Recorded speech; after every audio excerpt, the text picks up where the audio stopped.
नमस्कार, आप देख रहे हैं द हिंद 24 न्यूज और मैं हूं आपके साथ साक्षी। आई नजर डालते हैं आज की बड़ी खबरों की ओर। हुगली स्टेशन पर आज सुबह धर्मघट समर्थकों ने अचानक रेल अवरोध किया। हावड़ा की ओर जाने वाली डाउन बंडेल लोकल ट्रेन को अवरोधकों ने बीच ट्रैक पर रोक दिया। प्रदर्शनकारी हाथों में झंडा लेकर रेलवे ट्रैक पर उतर आए और जमकर नारेबाजी की। इस दौरान एक रेल यात्री से उनकी तीखी बहस भी हो गई। यात्री और अवरोधकों के बीच हुए इस टकराव से माहौल कुछ देर के लिए तनावपूर्ण हो गया। सूचना पाकर रेलवे पुलिस मौके पर पहुंची और तुरंत कार्रवाई करते हुए अवरोध को हटाया। पुलिस ने न सिर्फ आंदोलनकारियों को ट्रैक से हटाया, बल्कि उक्त यात्री को भी सुरक्षा के लिहाज से वहां से हटा लिया। इस घटनाक्रम के कारण रेल यातायात कुछ समय के लिए बाधित रहा। সঙ্গে এরকম ব্যবহার করছে কি বলবেন? আপনি ধর্মঘট মানছেন না তো?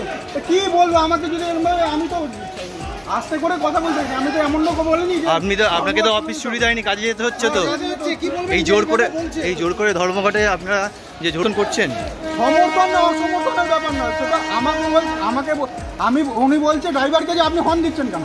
আমি বলছি উনাকে পুলিশ বলেছে হর্ন দিতে, তাই উনি হর্ন দিয়েছে। উনি জোর করছে নিজের মতন। আমি এখানে তো আমি কিছুই জানি না জোর করছে। সারা ভারতবর্ষব্যাপী কেন্দ্রীয় সরকার ভারতের রাষ্ট্রায়ত্ত কলকারখানা বিক্রি করে দিচ্ছে। পুনরায় ব্রিটিশের মতন ভারতবর্ষে শ্রমিক শ্রেণীকে 8 ঘন্টার পরিবর্তে 12 ঘন্টা খাটাচ্ছে। তাদের আজকে দৈনন্দিন জীবনযাত্রায় বেঁচে থাকার জন্য যে মজুরি, এই মজুরি কেন্দ্রীয় সরকার সম্পূর্ণরূপে মালিক শ্রেণীর হাতে দিয়ে দিচ্ছে।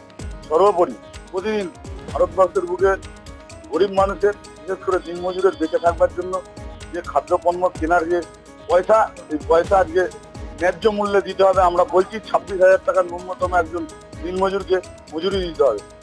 এই সমস্ত দাবির ভিত্তিতে আজকে আমরা ভারতবর্ষব্যাপী সমগ্র শ্রমিক সংগঠন বামপন্থী তাদের পক্ষ থেকে আজকে এই ধর্মঘটের ডাক দেওয়া হয়। একই সঙ্গে আপনারা দেখতে পাচ্ছেন আমাদের এই যে ধর্মঘট, এই ধর্মঘট ভারতবর্ষের কেন্দ্রীয় সরকার নরেন্দ্র মোদী ভারতের রাষ্ট্রায়ত্ত কলকারখানা, রেল, বিমা বেসরকারীকরণ করে দিচ্ছে, ব্যাংকগুলোকে বেঁচে দিচ্ছে। এর বিরুদ্ধে কিন্তু আমরা দেখতে পাচ্ছি অত্যন্ত স্বাভাবিকভাবে নরেন্দ্র মোদীর মিত্র বন্ধু পশ্চিমবাংলার বিজেপি তৃণমূল সরকার, তারা বলছে এই ধর্মঘট করলে নাকি আমাদের যে সমস্ত ধর্মঘটীরা এই ধর্মঘটে অংশগ্রহণ করবে, অর্থাৎ যারা কাজে বাজে আসবে না, অফিসে যাবে না, তাদের বিরুদ্ধে কড়া নাকি ওরা নির্দেশ লাগু করেছে কেন্দ্রীয় সরকার। আমরা জানি ভারতবর্ষের মানুষের সঙ্গে পশ্চিমবাংলার মানুষ যে স্বাভাবিকভাবেই মমতা ব্যানার্জি নরেন্দ্র মোদীর মিত্র, আর এই মিত্রতার কারণেই এই দুটো সরকারের হাত থেকে ভারতবর্ষের শ্রমিক শ্রেণীকে, বিশেষ করে দিনমজুর মানুষকে যারা বিভিন্ন অসংগঠিত ক্ষেত্রে কাজবাজ করে খায়, তাদেরকে তাদের জীবনযাত্রার মান উন্নয়নের স্বার্থে আজকে এই ধর্মঘট।